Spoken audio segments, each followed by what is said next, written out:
My guest in the studio is Bashir Uthula. He's a social service officer from the Ministry of Social Welfare, Gender and Children Affairs. He is here to talk to me much more on their plans for the celebration of this year's June 16. Good morning and welcome to the program. Good morning. My pleasure being here. Great. Remember, you can catch us live on YouTube and also we are live on Facebook. The Star Good Morning Show is proudly sponsored by Local Commercial Bank.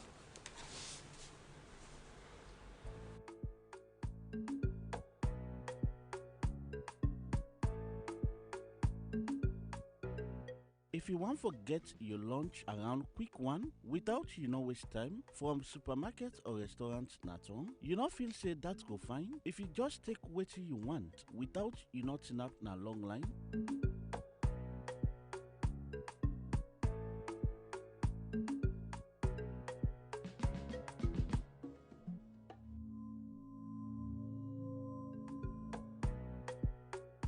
With Rokel Commercial Bank Copper Pass, a free, easy, and na the fastest way for make payment with just your phone. Scan the Rokel Commercial Bank Copper Pass QR code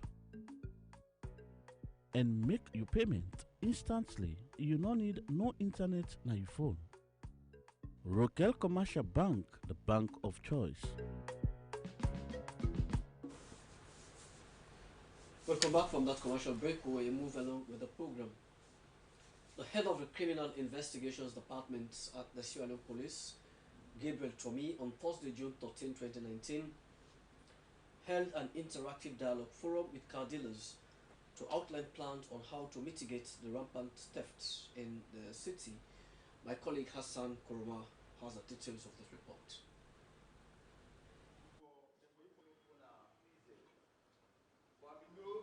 The rate of vehicle fraud, among other things, over the past months has been on the increase. These complaints mostly emanate from the capital Freetown.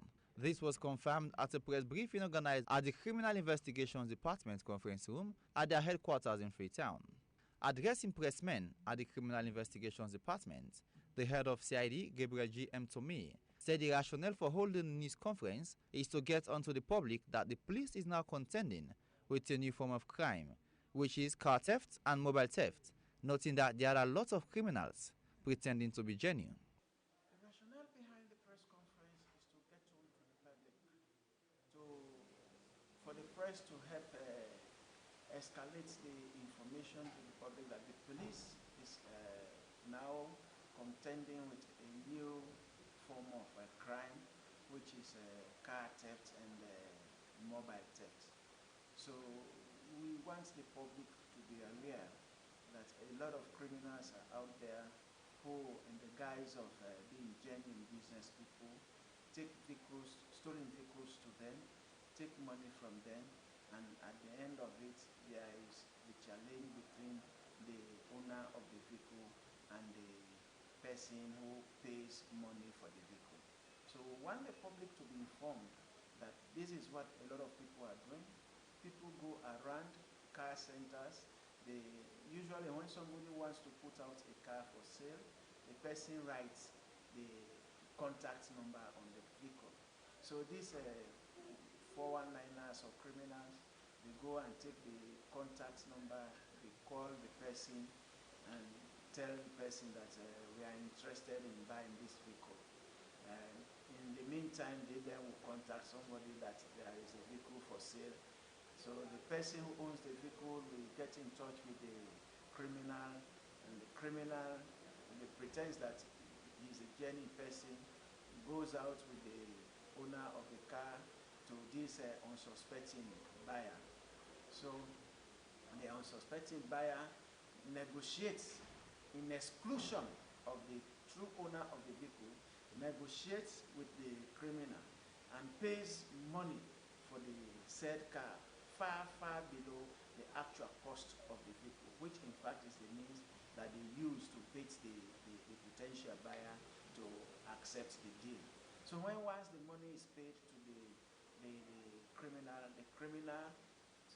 disappears from the scene and leaves the seller and the buyer and the car owner in disagreement as to whether to go away with the car or to leave the car, because the owner will say, no, I have not sold this car, but the buyer will say, yes, I paid for this car through so person. So that is why we want the public to be aware that if someone goes to you for sale of cars, tell the persons that we want to see the importation document, the document pertaining to this vehicle, and let them produce that before you enter into any transaction between them. He revealed, among other things, the serious concern raised by people buying second-hand items, especially those doing businesses at the Belgium, noting that most businessmen bought second-hand items without knowing the actual source. Gabriel Tommy, however, called on all those buying second-hand items, especially those at Belgium, to ask for proper documents before paying for such items. No rush for buy vehicle. If you look at vehicle, when you know say this is worth $15,000, somebody tell you say give me 5,000, something is wrong. Don't put your money. No, now the only way that they're able to play on the intelligence of people there with low price. Because when I 10,000 say I'll give for 3,000, you fall for the bait. Explaining on how to assess whether items are being stolen, the Deputy Head of Crime Management, Superintendent Roberts, maintained that most victims are intelligent and prominent personalities that are mostly carried away by the baits of these fraudsters. This mobile, it can take countless number of SIM at different times, even though now one mobile. I will put one SIM inside here, I use them, I pull on, I put another one. Per day I will use them, I will use 50 SIM inside. But the capability of this mobile, where it will help with my investigation is that each SIM where it go here, when you pull on it, there is an identical number where it is inside this phone. The phone gets number. When any call, when they call out, from any SIM, that number, this phone is number, they go on the database. It's that SIM they will use for call. So now they use, and it means that what they use for find out, even when you don't tip somebody, they don't tip somebody in phone, they don't go sell it to you, then they pull the SIM inside the drawer. When they begin to look at the call log, they will find out say, so number of SIM don't go inside this phone. When they begin to look at the IME number, they call it IME. The number, that is the permanent number in this phone. For Star News in Freetown, Hassan Koma reporting. Thanks so much to Hassan Kurma for putting that report together. My guest in the studio is Bashir Othula, a social service officer from the Ministry of Social Welfare, Gender and Children Affairs. He's here to talk to me much more on the ministry's preparation for this year's African Child's Day. Good morning and welcome to the program. Good morning again. Good morning, everyone. Yeah, what is in store for this year's preparation for the African Child's Day? Is it business as usual? Yes, I would say so. Though the trajectory is a bit going to change this year's commemoration day of the African Child. The annual Children's Conference is going to take place at the St. Edward's Preschool Hall. The difference we have with regards to this year's celebration is it has been happening, but I think it died out of maybe improper preparation or supervision. It's the Children's Governance and Children Festival. These are new invents into the DAC. So in the Children's Governance Program, we are going to have children occupying key government positions. We want to see how we can encourage children to participate in governance issue. A kind of simulation exercise? Simulation, of course, yes. As it used to be during the days during of the NPRC, correct. Are Yes. you still encouraging children to do likewise? We want to see how we can moderate what used to happen then. We want to see how we can properly supervise them. You agree with me that children will inevitably take after us, after we have left. So it's high time we started encouraging them to see how they can take part in governance issues, how they can really understand what is going on and see how they can be better citizens in the future. And by logical extension, this should have been seen as a kind of theoretical model where you inculcate the values of leadership into them rather than giving them the opportunity to come sit in my studio, to take the seat of the president, to take the seat of the Minister of Information, the Minister of Trade, assuming they are in position. What we, we are going to train them. Assuming that they are in this position will help to inspire them. It will help to even inspire other children that if I work hard, if I become educated, I will, occupy such position in the future. They are not going to take those seats officially as maybe the public, have been assuming. Mm-hmm. They are going there as a kind of mock Okay. representative of Mm-hmm. of those people that are there, in order to inspire them to continue to work hard, so that they themselves can be part of us. We want child participation. We want to see how we can distract them from this activity that they will be doing that is not beneficial to them at all. We want to see how they can come on board. On the area, theoretically, the CFN and other children, they are school going children. They know about these issues. So we want to see how they can practicalize them, how we can bring them issues of corruption. We've been telling them in schools, listening to that on radio, on TV. But we want to see how they themselves now can come on board But and sure, work. the general or the public impression out there is for the ministry to have tailored or rather model a situation where the celebration should be inclusive. But we've seen where there are a kind of selective show of concern over the years. You look at other schools, the way they celebrate the June 16, it's just for them to come together, have a kind of noisy jollification, and that's the end. Rather than telling them the significance of that particular day, like having a public lecture to inculcate the values of leadership and telling the suffering of their colleagues they went through in South Africa, then the Soweto incident and all of those things. Those are the public expectation. Why is it that you guys seem to have swayed a little bit off from track? Yes, I agree with you that there have been challenges in previous commemoration of the Day of the African Child, but we have been making great strides, because all the celebration, it's been inclusive. I remember last year we did it in Bo, and before that it was in Cambia, Kwenadugu. So it's rotational across the district in the country. Notwithstanding that, it's good that children in schools, other organizations, they have their own unique way of commemorating the day.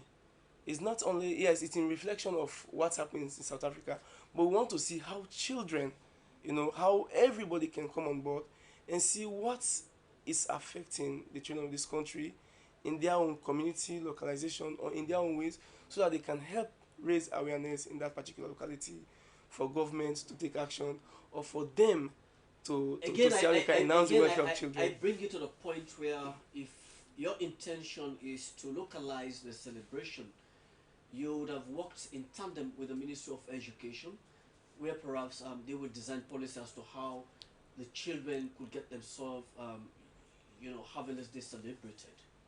Child protection is Again, the question: how will you ensure that children in my hometown, Matotoka, in the Tonkolele districts, could benefit from this celebration? How will you ensure children in Jerohun, in the Bo districts, could have a feel of this particular day? child protection and welfare generally is a multi-dimensional approach. That's how I used to look at it. You cannot handle the welfare of a child from just the social welfare aspect. You have to think about the health, education, mental health, psychosocial, and all the rest of it. So during our child protection pillar meeting, education is part of it. We are there. So even with the children in governance activity, we inform them to give us children from schools. They'll come, child protection organization will come, we'll all sit together. The meeting is ongoing, it's a regular meeting, ongoing meeting, not only for a DSC. Every Thursday at the meeting, we have a child protection meeting. So what we discuss there, what partners will come on board with, is what government is going to work towards. So children from the provinces, we are going to have 2 representatives from each district two from each district coming to Freetown to prepare that position paper that the children themselves will be presenting to His Excellency to see what they want.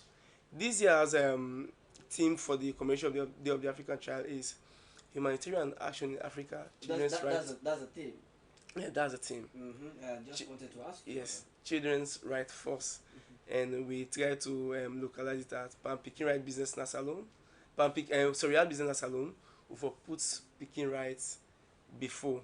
So each district is going to have representative of two children, a boy and a girl. And as I seated here, as I'm talking to you, they are on their way now. Preparation I know I've made for them to come to Kingston to see how they can represent their district.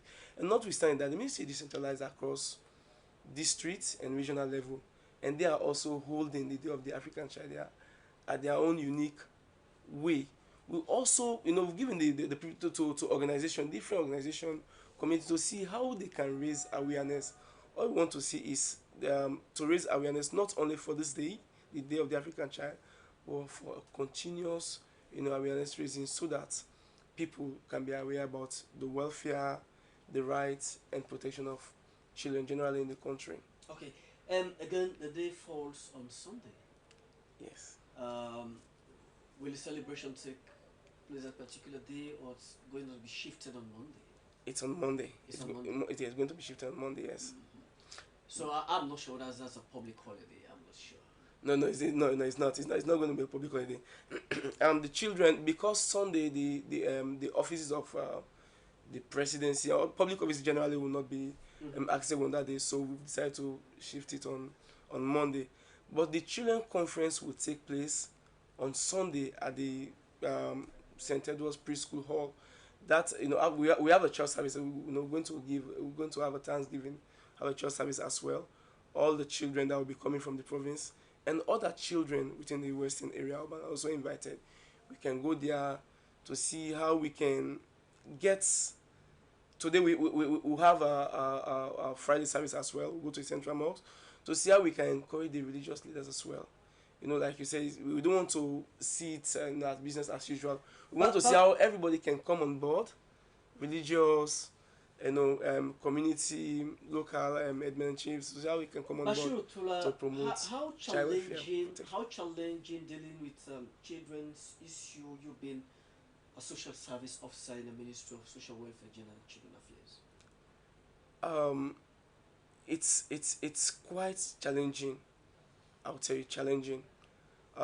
Children being a unique being, coming from different background. I'm the facilitator of the Children from Network as well.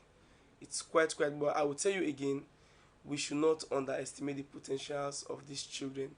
They really know the issues, especially the ones that are going to school, even the vulnerable ones. If you bring them here now and tell you what they've gone through, you will surprise at them. So it's challenging, but also very much quite interesting in working with children. And I want to use this medium, I want to talk to people. The children, the problem with this country is really a child protection issue. If we can encourage the children, if really we can give them what they want, I tell you, we'll have a better country. Oftentimes when you sit with them... How can we get to that point where perhaps over the years the public impression out there is that successive governments and even the current administration seem to be paying lip service to problems often associated with children? This idea of children in governance, now we are going to maybe roll it out as children in governance and administration. It's not only going to be limited there. That itself is a laudable, it's what His Excellency himself proposed. Because of the mishappenings in the past, we've decided to kick that out. But His Excellency looked at it and said, no, we want to see how we can bring the children, teach them. If you are a director of Children's Affairs, let the children know what you are doing. They should know, so that after school, if a child wants to become the director of Children's Affairs or a journalist being seated there, it will not be something strange to them. And if you teach them the good tenet and ideal of these places, obviously that is what they are going to do. But oftentimes, like for me after college, you just come and assume position and you start working that traditional model they've been doing. So we want to see how we can get them on board. Participation generally. If let's say Don Bosco, for instance, you encourage the children in what you're doing, Variety, UNICEF, Save the Children, who have so many children at least participating in these child protection activities in this organization.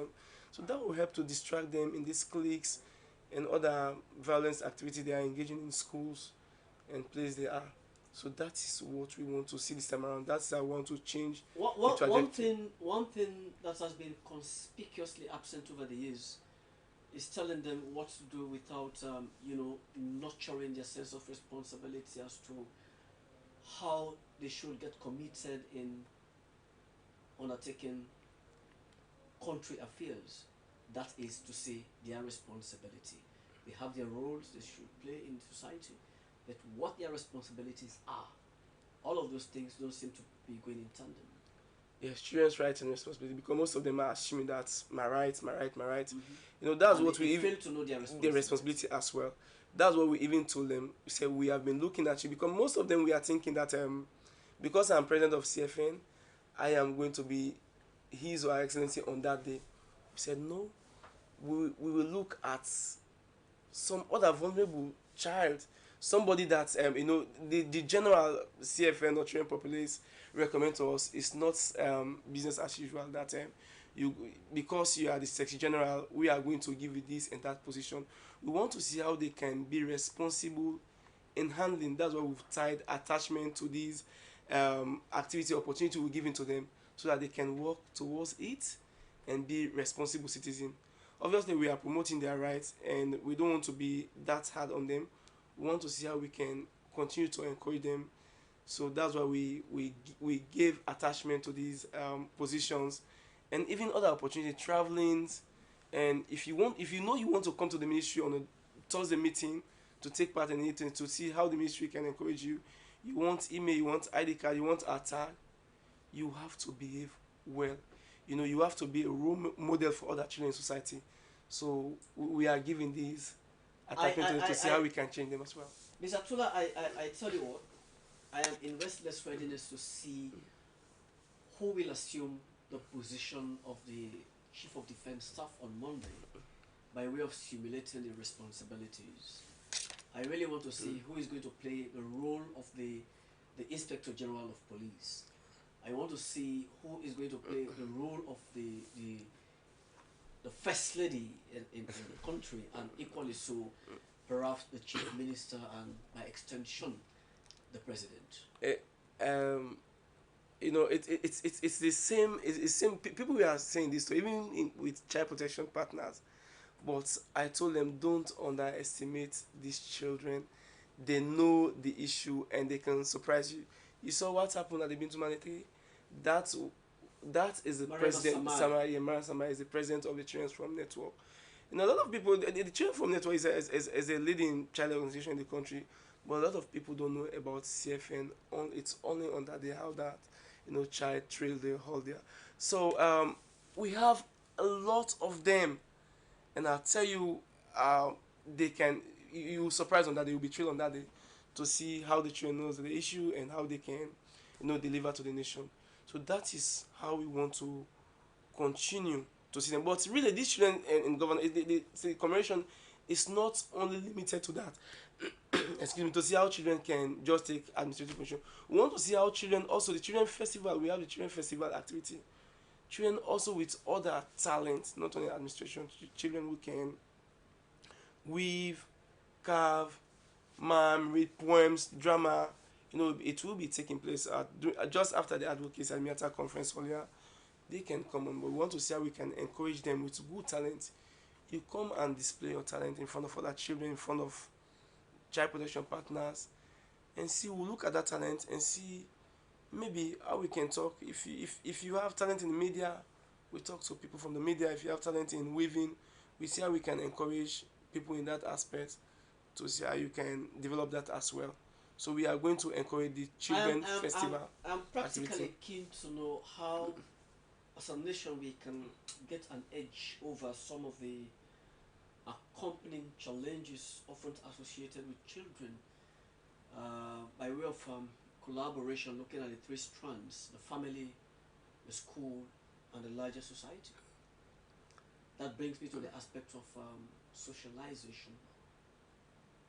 How can we morph our efforts together to ensure that we molded them the way we wanted them? The ministry, I will tell the public, has made tremendous strides with regard that way. Uh, the Child Protection Committee meeting is ongoing at the ministry there. So the Ministry of Education is always part of it. There has been challenges, especially when it comes to the community. We have the Child Welfare Committee across community level. They have been working with parents, religious leaders, and even community stakeholders to see that they are also part of that committee meeting. We'll call them during the meeting on Thursday. We'll tell them that this is what we want for children in the community, and they will go to the imam. This and what has been discussed at social welfare, and this try and see how you can replicate it in your sermon so that the community will have it. And they also used to have their own meeting, but I will tell you, there has been challenges in that aspect. It's very, very key, and the only way I think we can handle it is through medium like this, to see how we can sensitize this, the public, in see how we can enhance the welfare of children. I was telling people in doing another forum in the World Day Against Child Labor that it's a community problem. The child labor is a community problem. Social welfare, the Child Rights Act, the laws are good, but people think that having children working as apprentices in auto mechanic, in farms, they think it's normal. So it's only when we engage parents, we engage the community to see that these things are bad, popularize the Child Rights Act, that we are going to achieve much in these areas. Okay, stay with me. He is Bashir Fuller, Social Service Officer from the Ministry of Social Welfare, Gender and Children Affairs. And what a nice coincidence, as we have on Sunday the launch of the ATK Foundation, that is Ahmed Tijan Kaba Foundation, where I spoke to a member of the Board of Trustees and Working Group, Dr. Shaku Sese, who has outlined plans to have the foundation launch on the day at the Beauty Money International Conference Hall in Freetown, reflecting on the achievements of the late president. When he visited our studios, he spoke to me in this interview. Way to remember President Kaba, in our view, is to create or establish a foundation, the Ahmed Tijan Kaba Foundation for Peace and Democracy, because for the post-war period, the post-rebel period, President Kaba was truly the architect of democracy and good governance and peace in Sierra Leone. There is no doubt about that. And if we create this legacy, it will almost be a living gift to the people of Sierra Leone, to remember a man who sacrificed a lot. If there is a way we should really remember Pakaba in a nutshell, I use the word Pakaba because most people in Sierra Leone, if not all, remember him as Pakaba, a father of Sierra Leone, is to really think about the peace he created and the democratic institutions he installed in this country, which today are forming the foundations of our progress and our economic development. In looking at Pakaba and his achievements, his service to this country, you have a few opinions, you have varying opinions. But overall, the opinion about the achievements of Pakaba were very positive.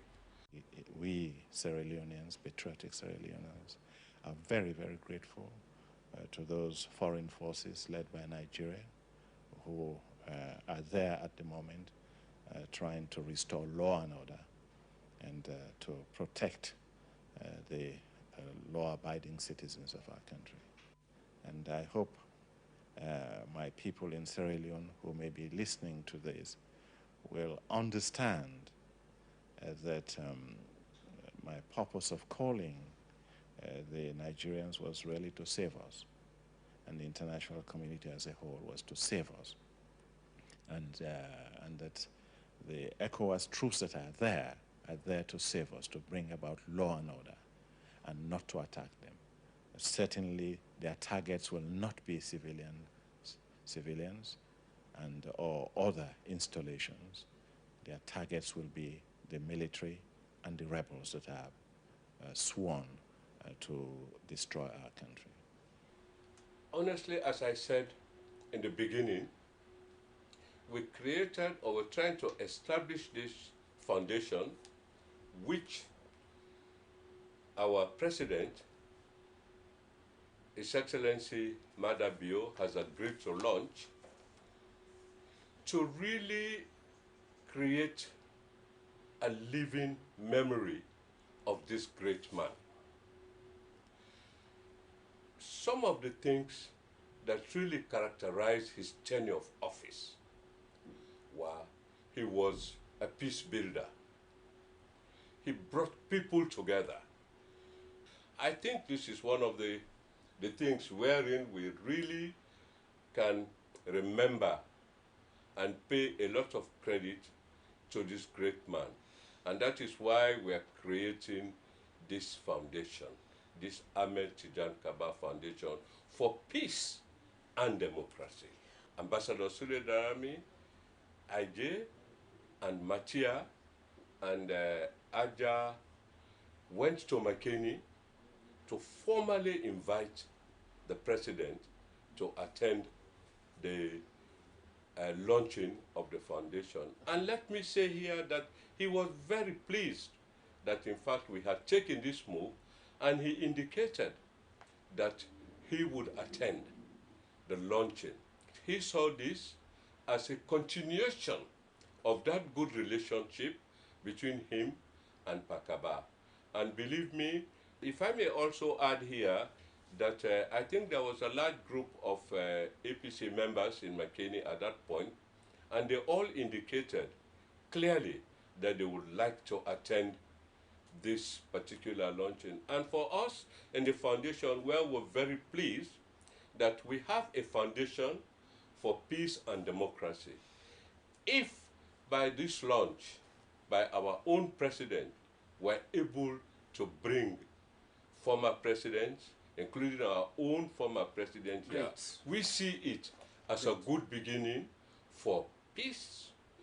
The foundation itself will be launched on Sunday, the 16th of June, in the late afternoon. We shall make a press release onto the exact date.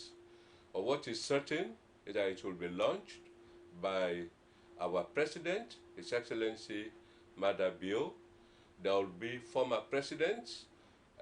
President Obasanjo has indicated that he will be here. Former President Ellen Johnson Sirleaf has indicated that she will be here. There are far more galaxy of personalities that will be here to pay honor and homage. He is Dr. Sheku Sese, a member of the Board of Trustees and working group for the Ahmed Tijan Kaba Foundation, ending that interview with me here on Star Television. Bashir, let's look at areas where perhaps the ministry has been able to identify where these children will stimulate their roles in governance. We have identified key government positions. We've sent letters. Of course, the presidency and vice presidency position are key. The chief minister you made mention of. But we've sent letters to these offices to see how they can, to tell us the protocols in this place so that the children will not find it strange to see. Most of them have replied that they want to see the children, because we are expecting that the children that are going there will come and explain to their colleagues what's really the land, what they're expecting, so that other children will learn. For the rest of the day?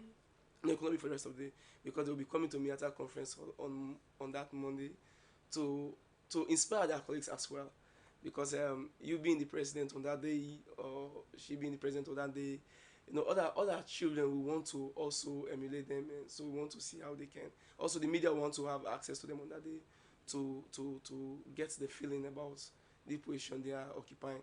So they will be coming, and they will be there after which, after they come, they will go again to the office to learn about the protocol, to learn about the administration general in those offices, because we are expecting them to come back and tell us what they learn in that office and what are the experiences, so that their colleague maybe will be eager, be inspired, and learn from it too also.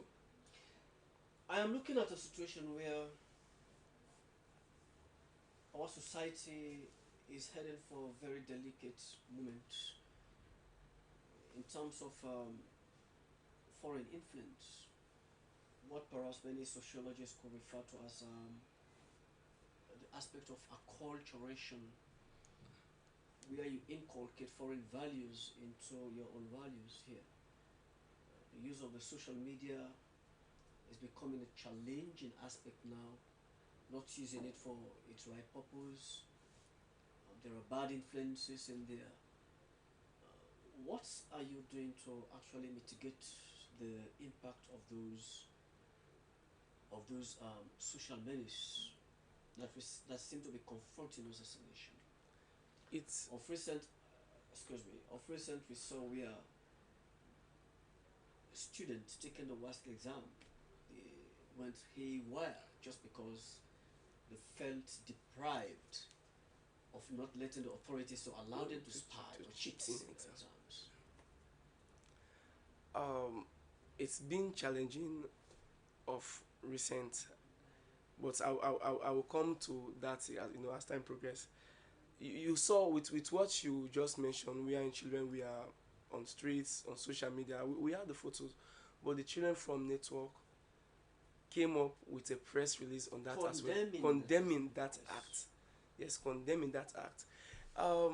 What was unfortunate, I will tell the public, was that we never saw anything from news, and the children from network arts, every day they tried their best to see how they could get to the leadership of news to condemn that act, to see that at least as students they should work hard, be law abiding, respectful.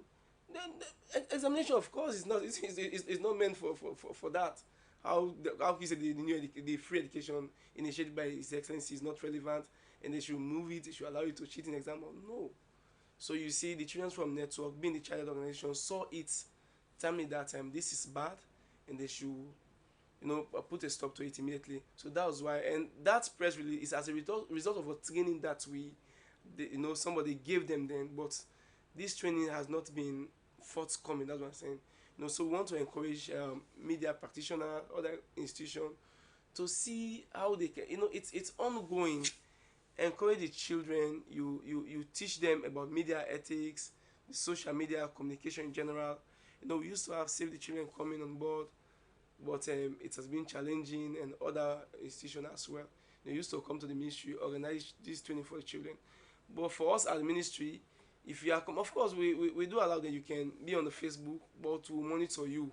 The CFN has a Facebook account, all the rest of it. We'll monitor your your behavior on social media to see what you post, encourage them that this and this are not as a child, this and this are not encouraging. Even on the status, of course your privacy, it's private, but status, we please want to see how what, especially political and other thing. As a child, you should please stay away from this. Concentrate on your education. APCs, that is not your business for now. We used to admonish them on things like that. So go to school, concentrate on education. So you should not be posting things about this social media thing that's going on about political violence and all the rest of it. So we are on the right track, but we want to encourage the media and other institutions to be providing training on this aspect on them, because you are expert in it. Okay. Still with me in the studio is Basil Tola. We don't seem to be having much time left in the studio. Let me take another insert here. The Sierra Leone Association of Persons with Albinism, in collaboration with Christian Lawyer Center, beg your pardon, otherwise known as Legal Link, as on Thursday, 13 June 2019, celebrates the International Albinism Day in Sierra Leone with the theme still standing strong at the Africell American corner Battle Street in Freetown. My colleague Admiral Samai has details of this report. Conditions that reduce the amount of melanin pigment found in the skin, hair, and eyes. It occurs in all racial and ethnic groups throughout the world. The founder and director of the Sierra Leone Association of Persons with Albinism, Mohamed Usman Kamara, reiterated that on the 18th of December 2014, the General Assembly adopted Resolution 69 to 170 proclaiming 13th June as International Albinism Awareness Day, and it is the day to recognize, celebrate, and stand in solidarity with persons with albinism around the world. One, they must see the change to be effective in every region, every country. This action plan entails certain rules, certain regulations, certain things that will prepare for people with albinism to better their life in terms of education, social inclusion, health care, and I must state, our health is very paramount because we are visually impaired. Visually impaired doesn't mean we are blind, but we have short-sightedness. A lot of dropouts are right now roaming the streets in the song selling because of their dropout, because of their sight. Because if you're not seeing well, like if you cannot see properly when sitting at the back, definitely you will just be discouraged and stop going to school. So albinism is a genetic issue that the gene must be present in both parents for them to produce a person with albinism. Because if the gene is just present in one person and the other doesn't have it, definitely they won't be able to produce a person with albinism. So we want to change the narrative that when you give birth to a person with albinism, that the parent, one of the parents, more the father, the guy, the male, they normally leave the kids with their mother and then they say, this is not my child. Dr. Mary Ban, palliative care doctor at the Connaught Hospital, while giving a statement, said, until you stand strong, you also have to stand healthy, which our area of medicine is helping people with advanced disease, and advise all persons with albinism to go to the Connaught Hospital whenever they have skin disease. So my area of medicine is really helping people with advanced disease, which maybe we can't actually help find a cure because the disease is too advanced, but we can certainly do a lot to help symptom management, make sure they're free from pain, vomiting, breathlessness, other discomforts, and improve their quality of life for as long as possible. So often I see patients when they've had disease a long time and they may have tried some treatments that has not been successful, or they may not have been able to find available treatments. But for this issue of skin cancer for people with albinism, I don't want to see any patients in my area of specialisation, because these are patients who can be spotted early and treated early and avoid getting to the stage where they might need someone like me to help them. So obviously for some that will always be necessary and we will always be there wanting to help them. So what I really want to re-emphasise some of the messages already said by Usman, that if you have albino skin, or you know somebody in your family or in your community, or you see a family with a young child with albinism, you know that their skin is vulnerable to the sun. They don't have the protection that you have when you have melanin in the skin causing a dark skin. The Executive Director, Legal Link, Rashid Doumbouya, while giving a public lecture on the team, still standing strong. He reiterated that the team has been chosen as the international team for this year's International Albinism Awareness Day celebrations, which is to recognize, celebrate, and stand in solidarity with persons with albinism around the world to support their cause, their accomplishments, as well as their challenges, and to promote and protect their fundamental human rights. We are being faced by persons with albinism coupled with increased momentum and outcry for their protection across the world. The UN Human Rights Council adopted a resolution in 2013. It's called Resolution 2313, calling for the prevention of attacks and discrimination against persons with albinism around the world. Consequently, on the 18th of December 2014, the UN General Assembly heeded to the call and adopted Resolution 69-170, proclaiming 13th June as International Albinism Awareness Day. For Star TV News in Freetown, I am Adma Samai reporting. Albinism. Thanks so much to my colleague Adnan Samai for putting that report together. Bashir Tola, we don't seem to be having much time left in the studio. What is going to be your conclusive statements calling on the children to get themselves behaved and ready for this year's celebration? I want to assure the children and general public that we have the best leadership now, in this ministry, in that ministry since I, entered that ministry. So if the ministry is entirely open. Initially when we started this DAC commemoration, there has not been there, especially you agree with me, the challenges with regards funding from government and other partners. So she told us that we should make use of what we have and ensure that community and whosoever want to participate be on board. So the ministry is open. If you think you want to participate in this DAC, you can come on board and see how the ministry can give you technical or direct you to other partners to see how you can commemorate the day on your own aspect. So with the children, the day is your day. We are encouraging you all to come to the ministry on Monday, the advocacy day at Miata Conference Hall. Everyone is invited, everyone, including the children. And the children's conference, children that will be coming from the provinces and those in the western area, and other children are also invited on a Sunday to come to the St. Edward's Preschool Hall and see how we can discuss the way forward for children in this country. Bashir Tola, Social Services Officer, Ministry of Social Welfare, Gender and Children Affairs, I want to thank you so much for honoring this invitation, being part of this final edition for this weekend program, The Good Morning Show. Thank you. Looking forward to having a subsequent edition. Thank you so much. Thank you. Until then, this is how I draw the curtain into this edition of the program with my guests, Bashir Tola, Social Service Officer, Minister of Social Welfare, Gender and Children Affairs. My name is Abdul Rahman Kamara. Have a wonderful, bright weekend.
Hello.